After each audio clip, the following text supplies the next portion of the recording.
Clara had worked in many households, but nothing prepared her for the stillness of the Harrington mansion. It wasn't the elegant silence of wealth. It was the heavy, suffocating quiet of a place where something was wrong. Even the sunlight that filtered through the tall windows seemed dimmer inside these walls, as if the house itself absorbed the light before it could warm anything. When Clara first met Alara, the girl was curled up on a velvet chaise in the corner of her bedroom, her small frame wrapped in a soft pink blanket. She looked fragile, almost translucent, as if she were fading out of the world little by little. Clara kneeled beside her, offering a gentle smile. "Hello, sweetheart, I'm Clara. I'll be helping take care of you." Alara glanced up, her eyes big and glassy, with dark circles that seemed too deep for her young age. Instead of speaking, she held out her stuffed rabbit, as though letting it greet Clara on her behalf. The rabbit's fur was worn thin from being gripped too tightly, too often. She noticed how tense the girl became as bedtime approached.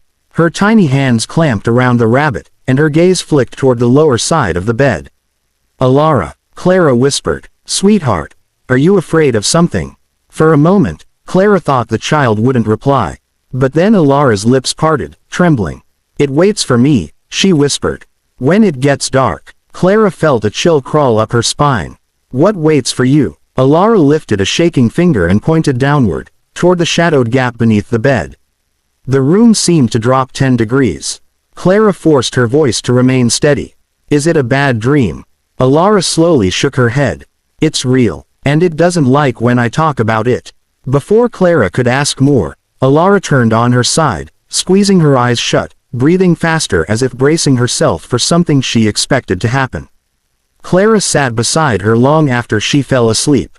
Because for the first time in her career, she wasn't sure if a child's fear was born from imagination, or if something unseen truly lived in the darkness under that bed. Clara stayed awake longer than she should have that first night, replaying Alara's trembling voice in her mind. Most children feared the dark. Most imagined monsters. But there was something different here. Too specific, too lived in, as if Alara wasn't imagining a creature, she was remembering it. The next evening, Clara volunteered to put Alara to bed again. The staff seemed relieved to hand over the responsibility, as though crossing that threshold after sunset was something they preferred not to do. Mr. Harrington didn't appear that night. He rarely did, according to the housekeeper. "He loves her," the woman insisted, wringing her hands. "But he's afraid to get attached again." Again. The word hung heavy. Clara filed it away. Up in the bedroom, Alara was already in her pajamas, curled against her pillows. The rabbit sat in her lap like a guardian. Clara moved softly, pulling the blankets up, smoothing them over the girl's small body. "You were very brave last night," Clara murmured. "I stayed close. Nothing happened." Alara's wide eyes drifted toward the floor. "That's because you were here." Clara sat on the edge of the bed. "Then I'll stay again." That earned her the faintest hint of a smile. Quick, fragile, but real. It faded just as fast when the lights flickered. It lasted only half a second, but it was enough to make Alara shiver and tighten her grip on Clara's sleeve. Hours passed. Midnight crept in. The temperature dropped enough that Clara rubbed her arms for warmth. Then Alara's breathing changed. Clara looked up sharply. The girl's chest rose and fell in shallow, rapid bursts. Sweat collected on her temples. Her small hands clutched at the sheets as if she were drowning. "Alara," Clara whispered urgently. "Honey, breathe." Alara's lips moved, forming trembling words. "It's here." A soft vibration hummed through the mattress. Clara's heart pounded violently. She grabbed Alara, lifting her into her arms as the girl choked a breath, her face paling to a frightening white. Clara rushed out of the room, stumbling into the hallway just as the bedroom door slammed shut behind them with a force that shook the walls. The echo rang through the mansion. Downstairs, the staff stirred in panic.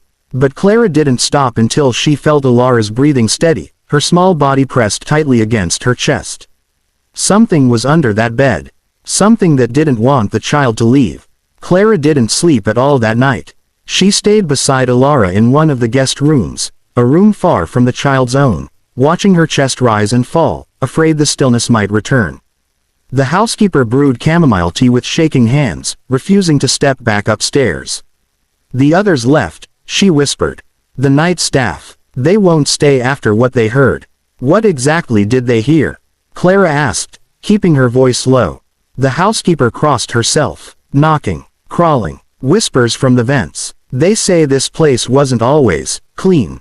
Not spiritually. Clara didn't believe in ghost stories, but after what she'd seen, what she'd felt, she wasn't dismissing anything. When morning came, Mr. Harrington finally appeared. He looked as if he hadn't slept in days. Shirt wrinkled, tie loose, eyes bloodshot. But the moment he saw Alara asleep in Clara's lap, something cracked in his expression. A quiet, buried grief surfaced. What happened? He asked, voice low. Clara told him everything. The cold, the humming, the slamming door. She expected him to laugh. To dismiss her. To accuse her of causing panic. But instead, he sat down heavily, running both hands over his face. I was afraid of this, he muttered. Clara leaned forward. Afraid of what, sir? Mr. Harrington didn't answer right away. Instead, he looked at Alara, brushing a strand of hair from her pale cheek with trembling fingers. She had a twin, he finally whispered. A brother, Elias. Clara's breath caught. I didn't know. No one knows, he said. It was a complicated situation. My wife, God rest her soul, didn't want it spoken of. Elias was sick, born too early, too fragile. He didn't survive the first month. Clara felt a pang of sympathy, but also confusion. I'm very sorry, but, Mr. Harrington, how does that relate to, Alara changed after he died, he said. It was as if she felt him go. She would cry at night, reaching for the empty cradle. And then, his voice faltered. The doctors said grief can affect children, but she was only a month old. How could she know what grief is? Clara swallowed hard. You think she's being haunted by her twin? No, he said, meeting her eyes. I think something else took advantage of the bond they shared. The room seemed to grow colder again. Children are vulnerable, he continued. Especially ones with attachments as deep as twins. Something might have slipped in. Something that shouldn't have. Clara felt her stomach twist. It's hurting her, draining her. Mr. Harrington nodded slowly. That's why I brought in priests, therapists, healers, everyone I could think of. But they all failed. Before Clara could reply, Alara stirred awake. Her eyes fluttered open, unfocused, then sharpened as they landed on Clara. It came back last night, she whispered, voice hoarse. It was angry. Clara's heart lurched. Mr. Harrington paled. Alara clutched her rabbit tighter and finished in a trembling whisper, it wants me to come back to my room. Clara felt the chill of dread creep along her spine as she held Alara in her arms. The girl's small fingers dug into the fabric of her blouse, trembling like leaves in a storm. Every instinct screamed at Clara to refuse, to keep her away from the bedroom. But she also knew something vital awaited there, something that had haunted the child for far too long. Alara, Clara whispered, we're going to check, together. You won't be alone. The girl's lips pressed into a thin line, but she nodded. Together, they crept down the hallway, the walls of the mansion groaning under their footsteps. Each shadow seemed to twist, reaching, alive. Clara opened the door to Alara's bedroom slowly. The room looked normal. Pillows neatly stacked, the rabbit sitting upright, nightlight glowing softly. Nothing seemed out of place. Yet the moment they crossed the threshold, Clara felt it. A heaviness, like the air had thickened, pressing down on her chest. A low, almost inaudible humming pulsed from under the bed. Alara froze. Her small hand gripped Clara's tightly. It's waiting, she whispered. Clara bent down, lifting the edge of the bedspread. Darkness stared back, so absolute it seemed to swallow the faint glow of the night light. Clara's fingers brushed something cold and slick. Not a toy, not a shadow, but something alive. It recoiled at her touch, an almost animal-like reflex. Alara gasped. Clara's heart pounded. Alara, look at me. We're together. Nothing can hurt you while I'm here. The girl's eyes met hers, wide, cheerful, but resolute. For a moment, the pulsing darkness seemed to hesitate, then it withdrew sharply into the corners, leaving only a chill behind. Alara collapsed into her arms, sobbing with relief.